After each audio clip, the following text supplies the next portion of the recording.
জয় গুরু। আজ আমরা পড়ব বর্ষ প্রারম্ভে। লিখছেন স্বামী জ্যোতির্ময়ানন্দ সরস্বতী। জয় গুরু। সত্যকে আশ্রয় করে আধ্যাত্মিক জীবনের শুরু এবং পূর্ণ সত্যের বোধে হয় আধ্যাত্ম জীবনের পূর্ণতা। প্রায় প্রত্যেক ধর্ম সম্প্রদায়ের সাধনার মূল কথাই হলো সত্য পথে চলা, সত্য কথা বলা, সৎভাবে জীবনযাপন করা বা কায়মনোবাক্যে সৎ ও সুন্দর হওয়া, সৎসঙ্গ করা ও সদাচার পালন করা। এক কথায় সত্যকে অবলম্বন করে পরম সত্যকে বোধে বোধ করে সত্যময় হয়ে ওঠা। শ্রী শ্রী ঠাকুর মহারাজ বললেন, ঈশ্বর নিরাকার, সর্বত্র ব্যপ্ত। এ তো সবাই ভাবতে পারে, তাকে প্রকট করে তুলতে পারে মানুষ। এটাই মানুষের বিশেষত্ব। মানুষ দেবতা অপেক্ষাও এই জায়গাতেই বড়। মানুষ একাগ্র শক্তি দিয়ে অসাধ্য সাধন করতে পারে। শালগ্রাম শিলা তো শিলা মাত্র, কিন্তু এই শিলাখণ্ডকে নিজের প্রাণ শক্তি সঞ্চার করেই মানুষ দেবত্বে পরিণত করেছে। দেবত্ব উদ্বোধন করেছে মানুষ। কিন্তু আজকাল মানুষের অদ্ভুত সংস্কার দেখতে পাচ্ছি। মাটির মূর্তিকে পূজা করছে, কিন্তু মানুষ পূজা করলেই যেন সব গেল। শিলাকে দেবতারূপে তীব্র ভাবনা দিয়ে যদি দেবত্বে পরিণত করা যায়, তবে চৈতন্যরূপী মানুষকে ভগবান ভাবলে মানুষ কেন ভগবান হবে না? তাই সবার উপরে মানুষ সত্য, আর এই বোধে বোধী হতে গেলে জ্ঞান মিশ্রিত ভক্তির প্রয়োজন। সেই জন্যই ঠাকুর মহারাজ বললেন, শঙ্করের মত গৌরাঙ্গের পথ, অর্থাৎ জ্ঞান ও ভক্তির সমন্বয়। এটা শ্রী শ্রী ঠাকুর মহারাজের যেন নিজস্ব সত্তা। তাই জ্ঞানীগুরু গ্রন্থে পিতাকে উৎসর্গ করে লেখা, সাধনা আমার পত্নী, তাহার গর্ভে জ্ঞান নামক পুত্র ও ভক্তি নাম্নী কন্যা লাভ করিয়াছি। কন্যাটিকে আজীবন বুকে রাখিব, পুত্রটিকে আপনার চরণে সমর্পণ করিয়া অদ্য পিতৃঋণে মুক্ত হইলাম। হিন্দু শাস্ত্রে প্রধানত দুটি পদ নির্দিষ্ট আছে, একটি জ্ঞানপথ, অপরটি ভক্তিপথ। যারা জ্ঞানকে জ্ঞানপথ ও ভক্তিকে ভক্তিপথ বলে মনে করেন, তাদের ধারণা ঠিক নয়। জ্ঞানপথেও কর্ম, জ্ঞান ও ভক্তির সম্মিলনে যেতে হয় এবং ভক্তিপথেও কর্ম, জ্ঞান ও ভক্তির সমন্বয়ে গমন করতে হয়। সুতরাং উভয় পথের গমনের উপায় একই প্রকার, কিন্তু পথের বিভিন্নতা আছে। সদ্গুরুর সমন্বয় দৃষ্টিতে কোনো ভেদ, বৈষম্য বা অসামঞ্জস্য নাই। তাই গুরু নির্দিষ্ট পথে চলেই সত্য লাভ করতে হয়। গুরু নির্দিষ্ট পন্থায় না চলে স্বেচ্ছাচারিতা করে কেউ কোনো দিন সত্য লাভ করেছে? বড় বড় বই পড়ে কতকগুলি আধ্যাত্মিক পরিভাষায় জ্ঞান হলেই হয় না, তাদের নিজের জীবনে ফুটিয়ে তুলতে হবে। নিজের অভাব কি, দৈন্য কি, তা গুরুর কাছে জানাতে হয়। তিনি অবস্থা বুঝে তার ব্যবস্থা করেন।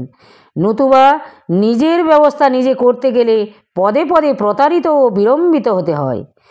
আমি তো তোমাদের বরাবরই বলেছি, সত্য লাভের দুটি চিরন্তন পন্থা, একটি কঠোর সন্ন্যাস যোগ, অপরটি ব্রহ্মবিদ গুরুর সেবা।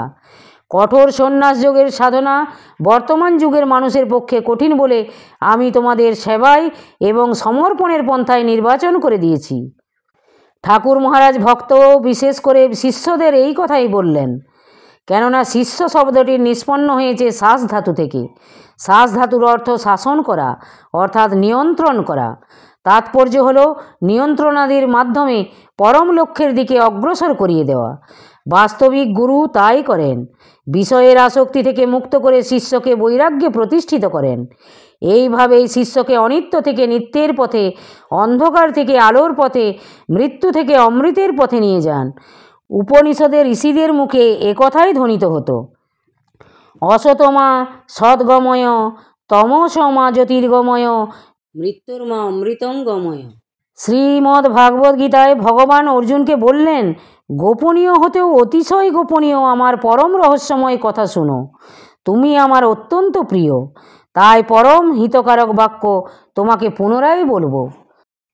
মনমনা ভব মদ ভক্ত মদ যাজি মাং নমস্কুরু মামে বৈশ্যসি সত্যং তে প্রতিজানে প্রিয় হসিমে। হে অর্জুন, তুমি আমার প্রতি মনোযুক্ত হও, আমার ভক্ত হও, আমার পূজা করো এবং আমাকে নমস্কার করো। আমি সত্য প্রতিজ্ঞা করছি যে এরূপ করলে তুমি আমাকেই প্রাপ্ত হবে। কারণ তুমি আমার অত্যন্ত প্রিয়।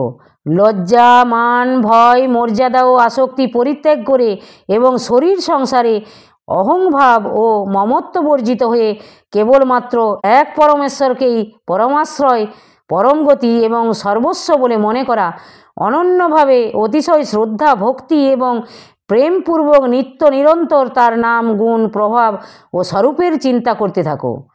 ভগবানের ভজন স্মরণে নিমজ্জিত থেকে তার নির্দেশ অনুযায়ী নিঃস্বার্থভাবে পরমেশ্বরের উদ্দেশ্যে কর্তব্য কর্ম করলে সত্যস্বরূপ ভগবানকে লাভ করা যায়। তাই ঠাকুর মহারাজ বললেন, যে যাকে ভালোবাসে, ভজনা করে, তার মধ্যে তার গুণরাজি অলক্ষ্যে সংক্রামিত হয়। তা জানো কি? এ একেবারে বৈজ্ঞানিক সত্য। সেই হিসাবে তোমরা যদি আমাকে ভালোবাসো, আমার ভজনা করো, আমার প্রীত্যর্থে আমার উদ্দেশ্যে কর্ম করে যাও, তাহলে আমার সমস্ত গুণরাজি, সমস্ত সাধন ভজনের ফল তোমাদের মধ্যে সংক্রামিত হবে। এজন্যেই আমি পূর্বাপর তোমাদের বলে আসছি, তোমরা আমার এপারের কর্মের ভার নাও, আমি তোমাদের ওপারের ভার নিলাম। এত সাধন ভজন করে ঠাকুরের যে গতি হয়, বিনা সাধন ভজনে তার আদেশ প্রতিপালন করে তোমাদের সেই গতি। তারপরেও আবার ভগবান অর্জুনকে এই উপদেশ দিলেন, সর্বধর্মান পরিত্যজ্য মামেকং শরণং ব্রজ, অহং তাং সর্বপাপভ্য মোক্ষয়িষ্যামি মা শুচ। তুমি সমস্ত ধর্ম অর্থাৎ কর্তব্য কর্ম আমাতে অর্পণ করে তুমি সর্বশক্তিমান, সর্বাধার পরমেশ্বর রূপ আমার শরণ নাও, আমি তোমাকে সমস্ত পাপ হতে মুক্ত করব। তুমি শোক করো না। গীতা সমস্ত বেদান্ত এবং শাস্ত্রের সার, আর অষ্টাদশাধ্যায়িনী গীতার সার ভগবান এই শ্লোকেই ব্যক্ত করেছেন। ইহাই গীতার সর্বশ্রেষ্ঠ উপদেশ। শ্রী শ্রী ঠাকুর মহারাজ বলেছেন, গীতা যেখানে শেষ হয়েছে, ভাগবত সেখান থেকে আরম্ভ হয়েছে। গীতার জ্ঞান লাভ করতে পারলেই ভাগবতের প্রেম ভক্তি লাভের অধিকারী হওয়া যায়।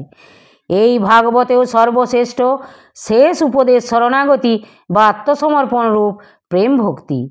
ভগবান শ্রীকৃষ্ণ প্রিয় ভক্ত উদ্ধবকে বলেছেন, মর্ত যদা ত্যক্ত সমস্ত কর্মা নিবেদিতাত্মা বিচিকীর্ষিত মে তদামৃততং প্রতিপদ্যমান ময়াত্মা ভুয়ায় চ কল্পতে বই। মানুষ যখন সমস্ত কর্ম পরিত্যাগপূর্বক আমাতে আত্মসমর্পণ করিয়া আমার কর্ম করিতে ইচ্ছুক হয়, নিশ্চয় তখন অমৃতত্ব লাভ করিয়া আমার সহিত এক হইবার যোগ্য হইয়া থাকে। জীবের নিস্তার লাগি নন্দসুত হরি, ভূতলে প্রকট হন গুরুরূপ ধরি। গুরু কৃষ্ণ রূপ হন শাস্ত্রেরও প্রমাণে, গুরুরূপে কৃষ্ণ কৃপা করেন ভক্তগণে। গুরুরূপে ভগবানই জীবকে কৃপা করিয়া থাকেন। সুতরাং গুরুতে আত্মসমর্পণ করলে ভগবানকেই আত্মসমর্পণ করা হয়। আমাদের ঠাকুর মহারাজ এই আত্মসমর্পণের উপদেশই দিয়েছেন। 1341 সালে মঠের ভক্ত সম্মিলনীর সভাতে ভক্তগণকে লক্ষ্য করে ঠাকুর মহারাজ বলেছিলেন, হয় তোমরা হৃদয়স্থ ভগবানের শরণাপন্ন হও, নতুবা আমার শরণাপন্ন হও, এই ভিন্ন আর দ্বিতীয় পদ নাই। অতএব সেবা ও সমর্পণের দুই পন্থা। কৃতকার্যের জন্য চাই সততা, নিষ্কপটতা ও নিঃস্বার্থপরতা, বিবেক, শ্রদ্ধা ও নিষ্ঠা, ভালোবাসা ও আন্তরিকতা, অনাসক্তি ও সংযম। এই সকল শুভ প্রয়াসই হলো জীবন থেকে মহাজীবনের পথে এগিয়ে সত্যকে বোধ করে সত্যময় হয়ে ওঠা। যদক্ষরং পরিভ্রষ্টং মাত্রাহীনঞ্চ যদ ভবেৎ তৎসর্বং ক্ষমতাং দেব প্রসীদ পরমেশ্বর। ধ্যানমূলং গুরুমূর্তি, পূজামূলং গুরুপদম, মন্ত্রমূলং গুরুর বাক্যং, মোক্ষমূলং গুরুকৃপা। জয় গুরু, জয় গুরু। আজ এই পর্যন্তই। যদি আপনাদের ভালো লেগে থাকে তাহলে চ্যানেলটিকে সাবস্ক্রাইব করে সাথে থাকবেন। জয় গুরু, জয় গুরু।